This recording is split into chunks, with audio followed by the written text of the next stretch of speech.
What's cracking, Patreon family? It's your baby mama's favorite cousin, Cousin T-Taw. And today, I need you to make sure you got your libation. I need you to make sure that you're having a seat. I need you to make sure that you have your notes ready. Definitely have your copy of the Seduction Scriptures out and ready to go. Primarily, let's turn to page number 71. That's 71 of the book entitled The Seduction Scriptures, authored by yours truly, because we are going to go over a very important topic in the bigger scheme of seduction. When we talk about the skill sets of seduction and mastering these various skill sets that can be applied in other spaces in your journey of masculine mastery, we have to highlight the second sacred step of seduction. Now, in a previous video that I'll link down below,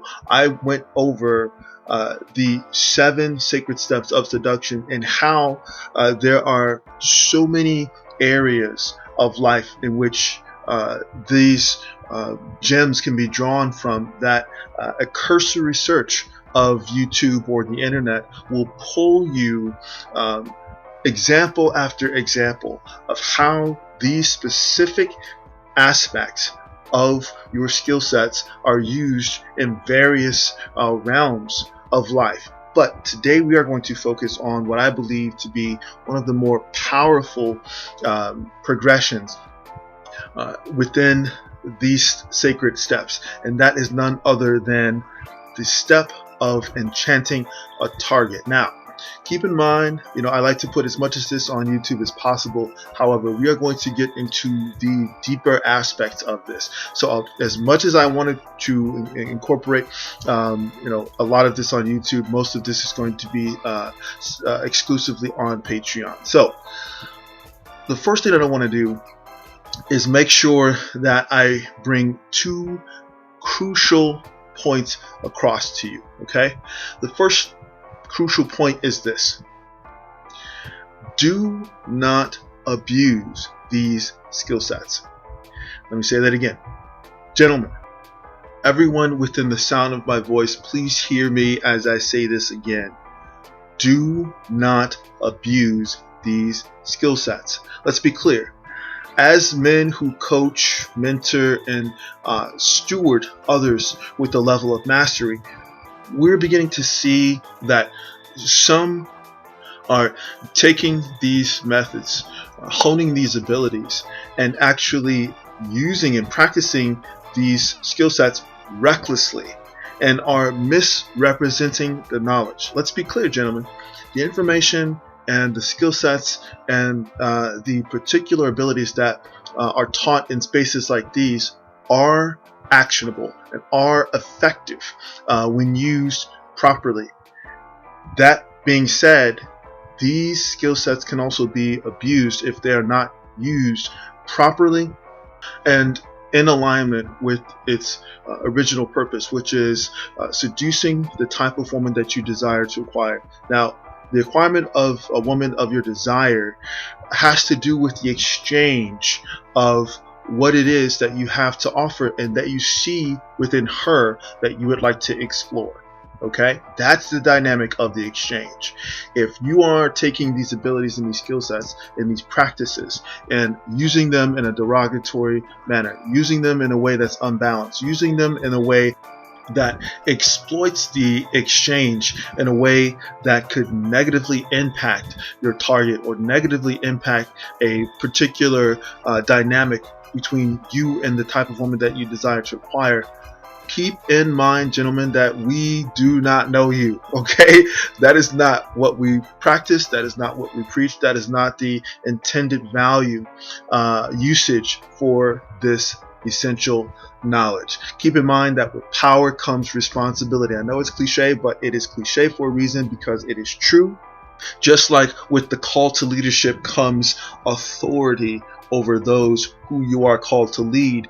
This is for all you submission guys, right?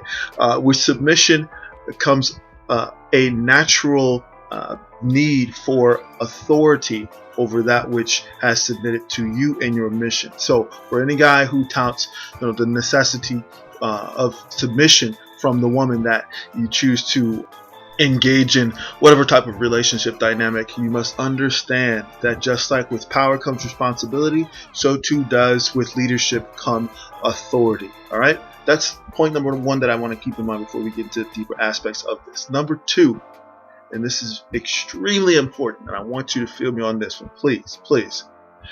You must unapologetically decolonize your mind, heart, and spirit.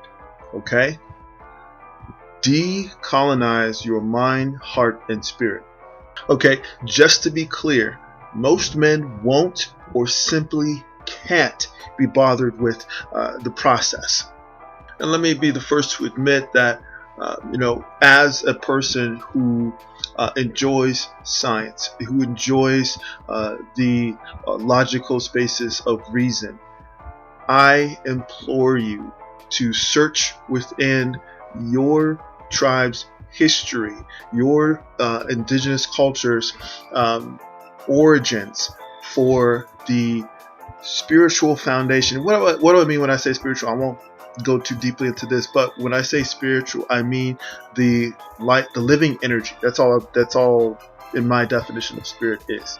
And I have to acknowledge that every single tribe on the planet has their expression of living energy, whether it be Nordic tribes, whether it be South American tribes, whether it be like myself, North American FBA soul tribe. Okay, our expression of our living energy has to do with hoodoo alchemy. I can name multiple figures in our history like Denmark Vesey, Harriet Tubman, Frederick Douglass. On the alchemy side, George Washington Carver and Uncle Nearest Green, who championed the gifts of our cultural expression of alchemy. Okay, so again, when I talk about getting in touch with your decolonized mind, heart, and spirit, this covers everyone on the planet, everyone within the sound of my voice.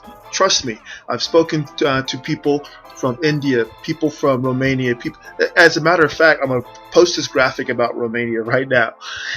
The state is so familiar with their indigenous practices that they tax practitioners who are currently practicing their indigenous heritage. So if a state is willing to tax it, they acknowledge its effectiveness and its real impact within their social order of things. But I wanted to make sure we got those two aspects out of the way first before we get into the real essence of this conversation. So on page 71, under the heading, the plane of seductive energy, or the pose, let's take a look at verse 7 and go directly into what it says. Here it says, it's a vibrational frequency.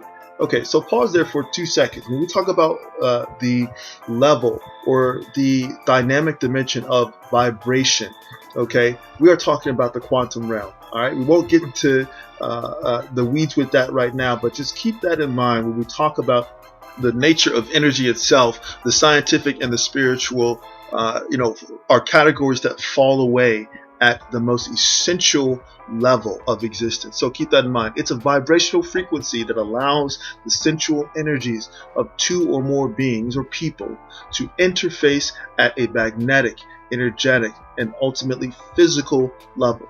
Pay attention to this part. It's a fluid intersection between the logical mind of the masculine and the intuitive mind of the feminine. It's a convergence point where nothing and everything exists. Gentlemen, in this space, an operative opens the window of his very essence. In short, in this space, he exposes the brilliance of his true self. Now, when we look at what this actually means, and we combine that with coaching and the mentorship and the stewardship of those who have a level of mastery in spaces such as this, this combination truly exposes and allows the beholder the privilege of self-reflection, the privilege of unlocking the gate and the removing of barriers to the true self. Now, a lot of people choose their own paths of, faith-based opportunities in order to get to a higher level of self-awareness. But let's be clear. You are talking to a collective of masculine masters who are presenting the sum of their experiential knowledge base in a way that is honest, raw, and pragmatic, so that you can bypass all of the filters of the social order of things, all of the dogmas of the externally imposed systems that actually arrest your ability to tap into your true essence, which ultimately factors in to your greatest potential. Gentlemen, this is where we are here, and I'm going to replay the clip originally posted by Esther Pearl when she mentions what happens between two people who are in that space of enchantment. Here it is.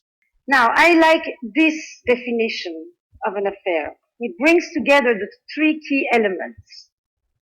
A secretive relationship, which is the core structure of an affair. An emotional connection to one degree or another. And a sexual alchemy. And alchemy is the key word here, because the erotic frisson is such that the kiss that you only imagine giving can be as powerful and as enchanting as hours of actual lovemaking. Now, at this point, I really want you to keep in mind the point of her presentation when she mentioned alchemy. Okay, that word is coming up yet again. Obviously, I made reference to it in terms of my tribe's cultural heritage, but when we talk about the alchemy of enchanting someone, we are now getting into the developmental steps towards honing this seductive skill set. Now, if you look on the next page of the Seduction Scriptures 72 at verse number 9, you're going to observe something that is another key aspect of you being the director of this interaction, and something that you really need to understand about women. This is what it says in verse 9. Women have always possessed the POSE, or the pose. It's long been their secret weapon, a woman's ace in the hole, the essence of her feminine wilds. Here's the difference, gentlemen. A woman's key to accessing the plane of self-energy is presented externally. And so in order to somewhat contain the chaos potential of this plane, her fortress of intent is internal. This is why the beautifully fragrant petals of a feminine disposition on the outside conceals the pragmatic taskmaster within. Thus, a masculine disposition presents as a stoic wall of mystery on the outside, concealing the inquisitive, free spirit within. Gentlemen, now we're getting into the science of enchanting. Okay? And to further this particular conversation, I'm going to show you how we build the alchemy of enchantment. Now, those who are familiar and use the Seduction Scriptures on a regular basis, you're definitely familiar with page number 137. Follow me closely here. Page 137, when we break down the actual steps, the sacred steps of seduction.